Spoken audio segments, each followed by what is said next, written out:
Hello there and welcome to the 2009 British Formula 3 International Series. Now for rounds 13 and 14 we've headed into Europe to the wonderful Spa-Francorchamps circuit here in Belgium, and for the drivers, well, the tracks don't get much better than this one. This amazing circuit rises and falls through the beautiful Ardennes forest, and at over 4 miles in length is by far the longest that we visit. Personally, one of my favourite circuits. It's really great, especially in the rains like Eau Rouge. It's just flat. It's just a mega track. It's got a bit of everything in it. And he just shoots you off like roller coaster out of the corner. Undoubtedly, this is the best circuit, I think, in the world. As we arrive here in Belgium, the teams and drivers have hardly had a chance to relax after 2 fantastic races last week at Donington Park. At the end of race 1, it was Walter Grubmuller who claimed his second win of the season.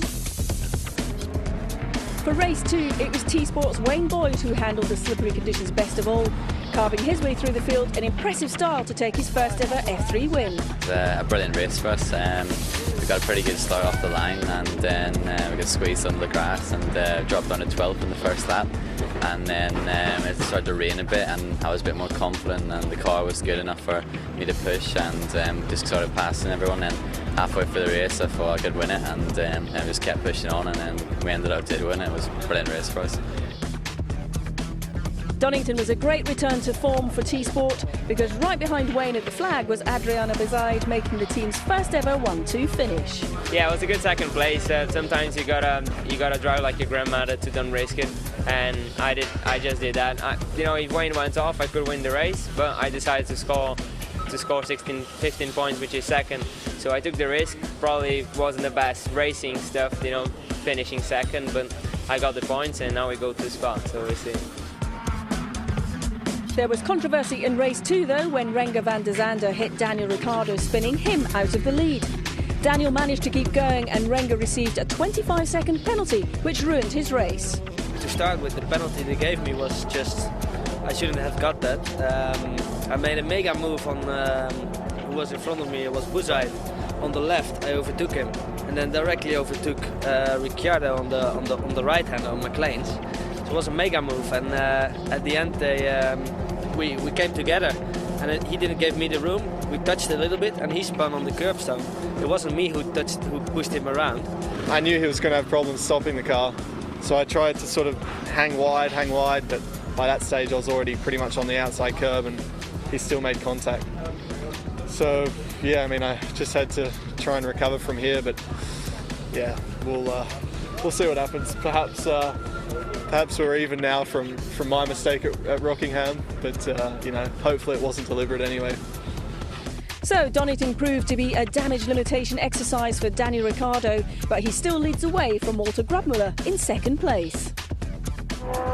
We know that Spa is a driver's favourite, and some say it's one of the best circuits in the world. So with that in mind, let's go on board for a lap with Martin Haven. The modern Spa retains some of the roads and much of the character of its original 9-mile older brother. It's still fast, demanding and bumpy. The lap starts on the pit straight by the modern Formula 1 pits as you rush hell for leather down towards the tightest and slowest corner, La Source. This is a very crucial corner because you've got to get the exit right, because you've got a really long, best part of 2 kilometres straight. So you need to make sure you get the apex near the wall. Get a great exit leading down towards Eau Rouge. It's quite quick down there, it's all downhill. You get into 6th gear by then. You make sure you get the left-hand curb just so you can straighten up on the exit of Eau Rouge. Just got a nice relaxed, I think it's about best part of a mile and a half, just to relax, have a cup of tea or whatever you fancy. And just following it all the way down there until you get to the next chicane. I think it's Les Combes, perhaps. Les Combes. Les Combes. Les Combes. It's a right-left, which is quite good. Because it's uphill, you can brake a lot later than you think. From here on, it's downhill all the way. Then you enter to the hairpin Rivage, which is a long hairpin. I think one of the longest hairpins there is. And it's downhill, so you can lock up really easy the right front wheel. The next section, you rush downhill, and there's precious little runoff area if you make a mistake. Then you go downhill for the double left, which is called Boan. And with the Formula 3, it's just just about flat. So yeah, it's an amazing corner. You're actually like, no, I'm not going to make it. I'm not going to. I just made it. Well, if you do make it through Pouhon, then you're into the right-left at Fagnes, or Piff-Paff as it's known by the drivers, before you reach the sweeping Stavelot right-hander, the lowest part of the circuit. Down one gear, getting a very good exit here is very crucial because you've got, again, a very, very long straight. Up to fourth, up to fifth, around the next right king, if you like. Just, again, very relaxed down that straight, not doing a huge amount. Then you come to a very, very quick left king, which in the wet's very dodgy, I'll say that much, but in the dry it's fairly relaxed. And braking for the bus stop, we brake quite late, and it's quite simple, just keep as much maximum pressure as possible without locking. Making sure you get as late as possible, you make a lot of time up on the brakes there. At the same time, if you make it too late of a break in, you just end up messing your exit up. Past the finish line, hopefully for a flying, very quick lap. All very straightforward, but so many opportunities to make a mistake, particularly with cars all around you.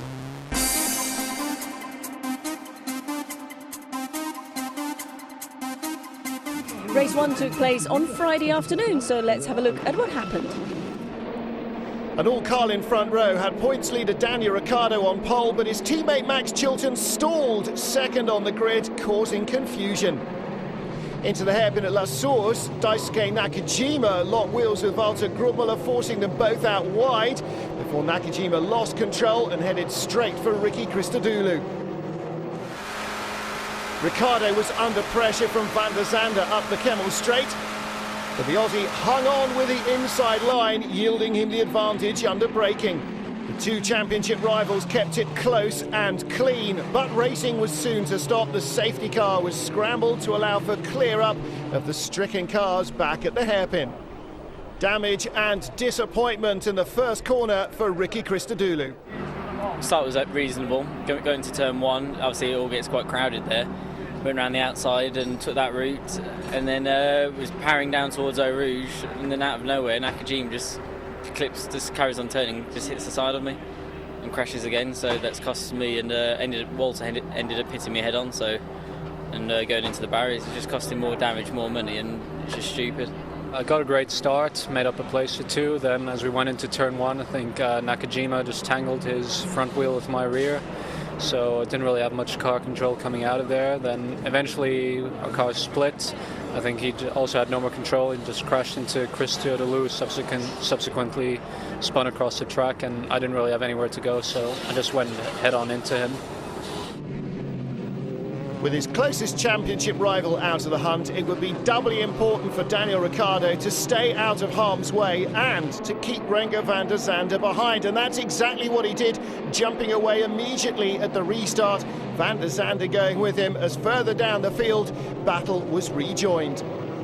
Gabriel Diaz had sat on pole in the national class and led the race early on, but he wasn't able to claim victory. Fuel pump problems dropping him down the order and handing the lead to Daniel Mackenzie later in the race. With Grubmuller out, Ricciardo made the most of it, claiming his fourth win of the year and doing his championship lead no harm whatsoever. So an important win for Ricciardo, and beating Jules Bianchi and Valtteri Bottas of the crack European ART squad into the process, showing he really has got the pace. It's great to get back on the top step. It's been since round 4 at Silverstone, and no better place to do it than Spa, one of my favourite circuits. So great, and in front of the ART boys as well, is I think a boost for myself and the team. But we can really beat the best of them.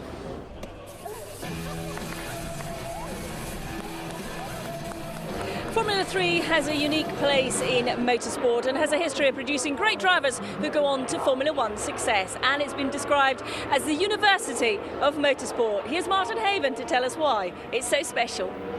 Formula 3 in general and the British Championship in particular have an enviable reputation of producing Formula 1 greats.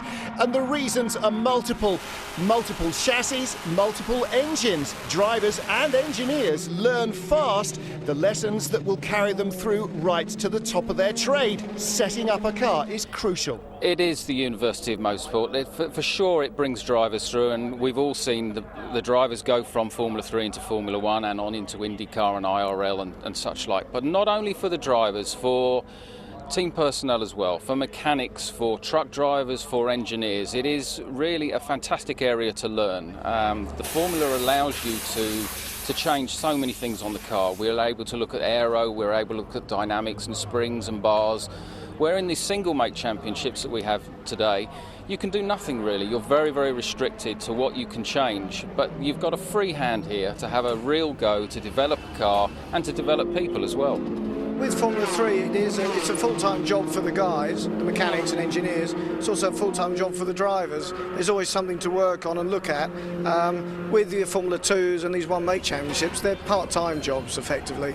So you don't learn as much, you only work at the weekends. F3 is a full-time career, and you get into the system. So F3 is as close to F1 as you can get. One of many who has honed his skills in British Formula 3 and used that to take him right to the very top of the motorsport ladder is Aussie Mark Webber.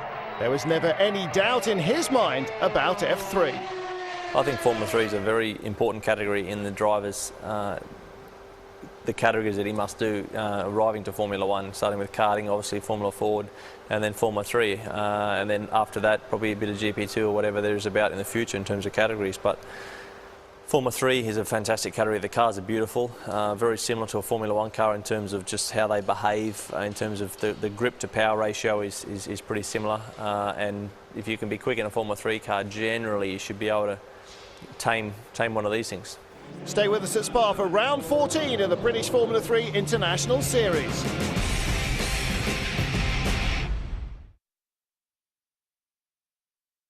Next on 4, all the racing tips you need on the morning line. Round 14 of the British Formula 3 International Series at Spa in Belgium sees T-Sport's Adriano Bazaid, who takes his first pole position. Can he make it his first win? Let's find out. Here's Martin with the grid.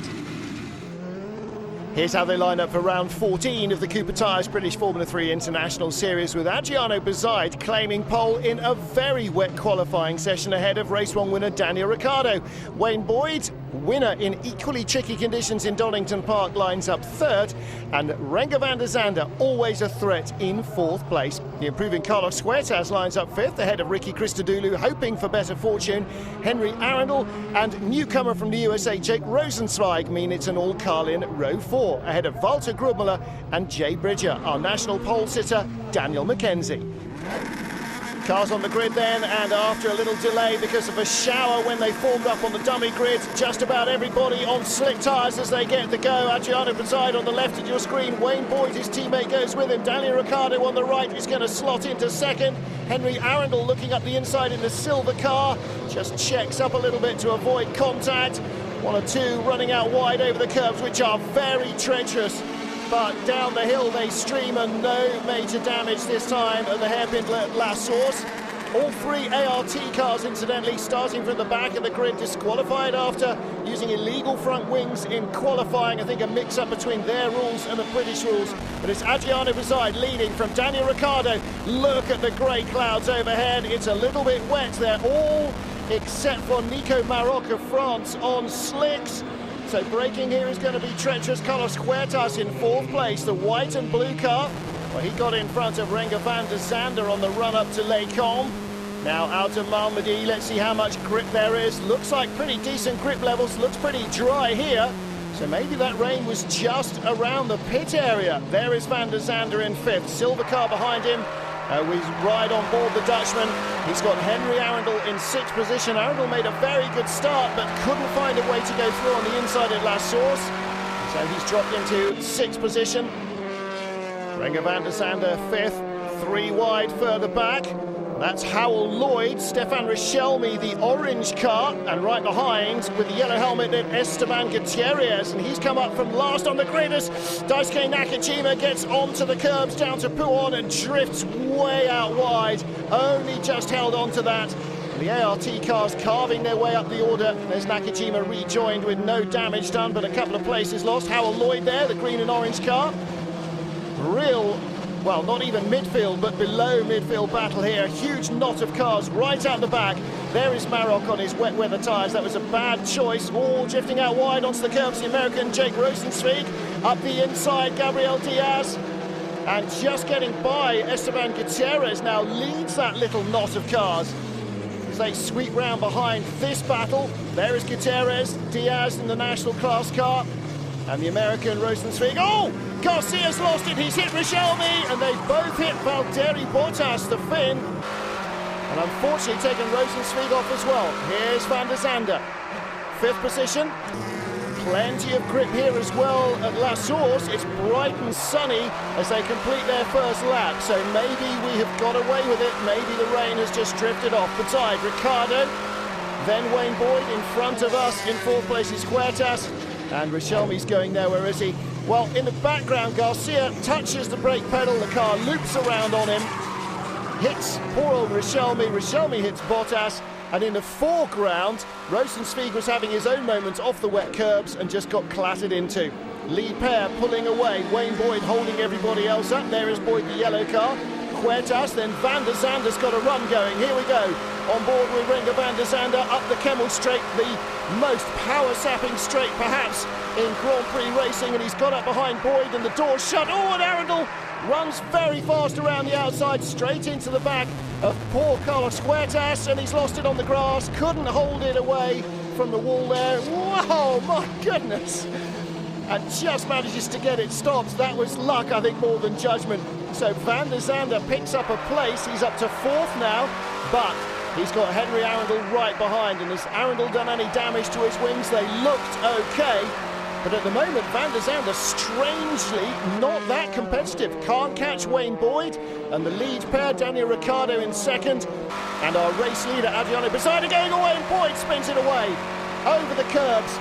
Remember Van der Zande saying that that is a corner that you sometimes go into thinking you're not going to make it out? Well, Wayne Boyd found out halfway round he wasn't going to make it out.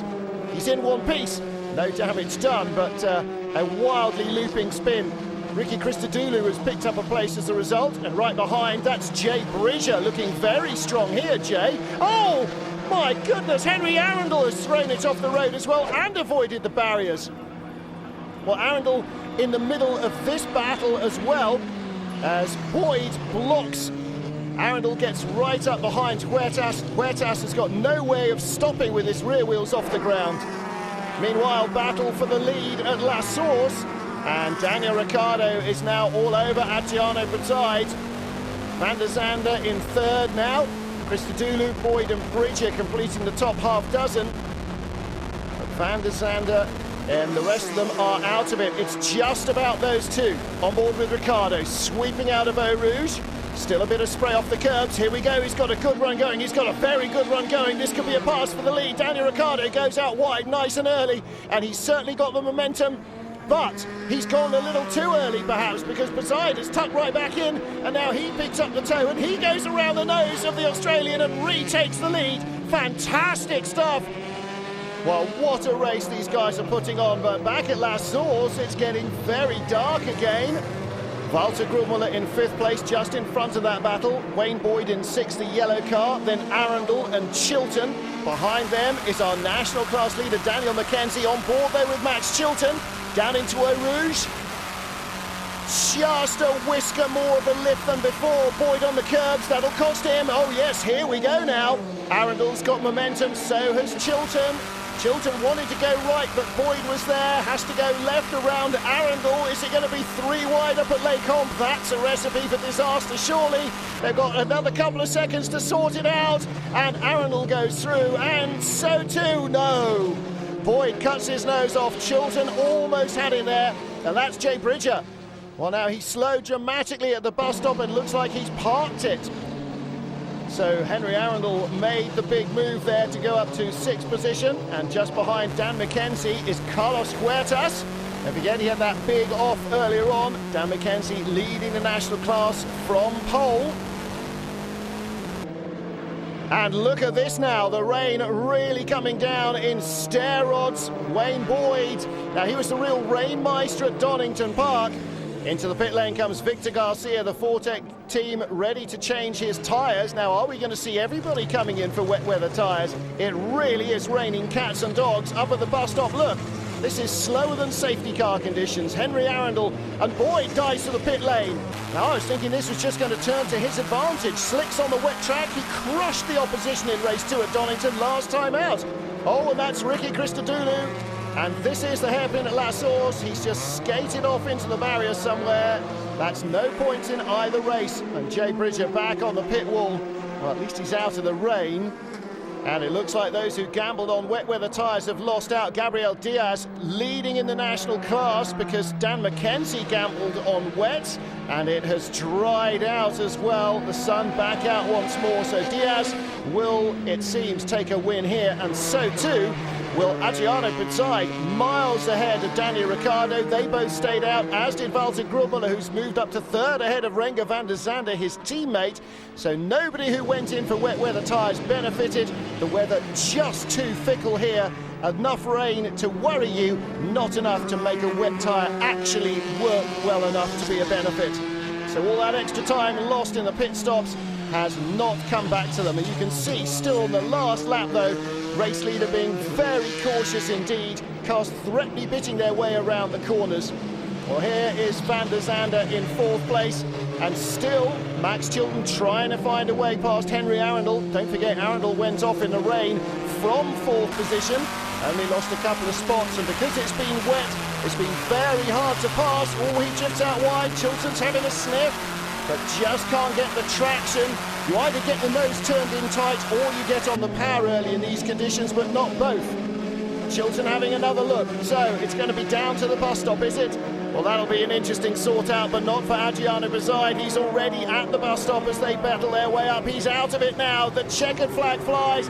Adriano Pizzai wins in Spa at near walking pace. On board with Chilton then. This is for 5th. And is it going to be all or nothing? Oh, look at that! Arundel inside van der Zande, they both go off. And so does Chilton, sucked into the same trap. Arundel comes on in front. So Grubmuller comes to the line in 3rd place. Arundel in 4th. No, gives it back wisely to van der Zande. So there should be no penalties there.